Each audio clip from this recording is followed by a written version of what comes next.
2016, my parents sent me to a summer camp called Camp Ernst. I was 15, and the idea of spending 2 weeks away from home was terrifying, but at least I had my best friend Keith with me. The camp was exactly what you'd expect from an old horror movie. Two big, separate cabins for boys and girls, a main lodge with a dining hall, and a scattering of smaller, weather-beaten buildings. It felt isolated, a perfect little world tucked away in the woods. Keith and I, like most teens, were night owls. We stayed up long after the counselors had done their rounds and the other boys were asleep, our faces illuminated by the glow of our Nintendo DS screens. The night was still, and the only sound was the soft chatter of our game and the distant hum of crickets. It was well past 2 a.m. when we heard the creak of the cabin door slowly opening. My heart leaped into my throat. We fumbled, throwing our consoles under our pillows and pretending to be asleep, our breaths held tight. I heard footsteps. Slow, deliberate footsteps that moved around the room. They passed by Keith's bed and then stopped at the foot of my own. I could feel a presence there, silent and still. Then, an unsettling sensation, the light, feathery feeling of someone breathing on the back of my neck. I froze, my eyes squeezed shut. The footsteps moved away from my bed and went back to the door, which shut with a soft click. When I was sure they were gone, I looked over at Keith. "That was so weird," I whispered.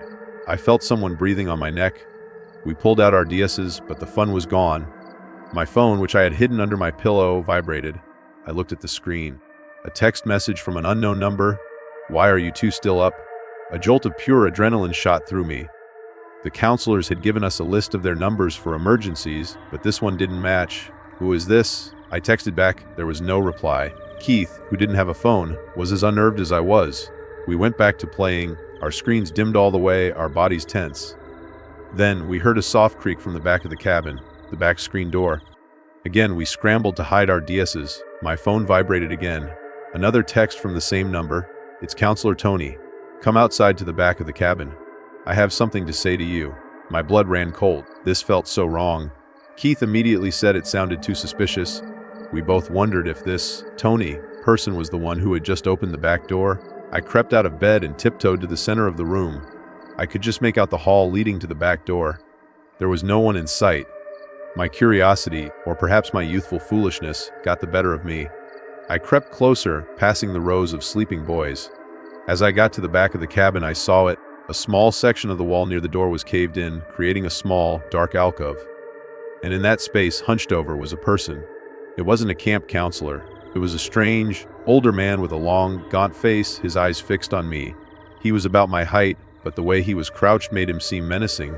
I screamed, waking everyone up, and bolted back to my bed. The sound of the back screen door slamming shut echoed through the cabin. A counselor came rushing in from the front, and I told him everything. A search party was organized, but the man was gone. I still don't know how he got my number, but the memory of his face haunts me to this day.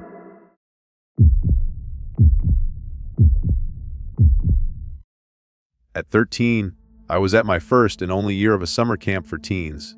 The place was beautiful, but it had a strange, melancholy history. The locals whispered about a former cafeteria worker, an old woman named Miss Graham, who had died on the grounds under mysterious circumstances.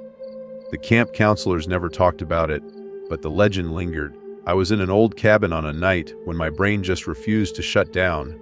The full moon was out, casting an almost blinding light through the windows and illuminating the room. I was tossing and turning on my cot, defeated by my own insomnia as everyone else slept soundly. I finally sat up, rubbed my eyes, and sighed. When I opened them, the window directly across from my cot was completely dark. Something was blocking the light. My heart skipped a beat as I realized it was a person's head.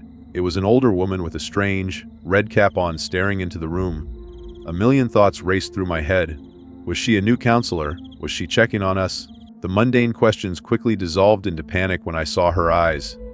They were locked onto mine, a steady, unblinking stare that made the hair on my arms stand up. I quickly rolled over, burying my face in my pillow, trying to pretend I was asleep, hoping that if she thought I hadn't seen her, she would go away. After a minute, I dared to look back. She was gone. I let out a shaky sigh of relief, my body slumping back onto the cot. The room seemed darker now, the moonlight no longer as bright. I looked up to the window directly above me, a small opening in the high wall of the cabin. In the corner of my vision, I saw her. The same old woman in the red cap, her face peering directly down at me. She was barely 3 feet away. A choke scream caught in my throat. I pulled my blanket over my head, cowering in fear. I didn't know how long I stayed like that, but the next thing I remember is the sunlight streaming into the room. I ran to one of the counselors, my voice trembling as I told her what I had seen. I described the old woman in the red cap, her face at the window. The counselor looked at two other adults in the office, their faces turning pale. One of them spoke, her voice a hushed whisper. "That's so creepy. That sounds exactly like Miss Graham." My heart leaped into my throat. To this day, I don't know if what I saw was a ghost, a prank, or just my mind playing tricks on me, but I will never forget the feeling of those eyes on me.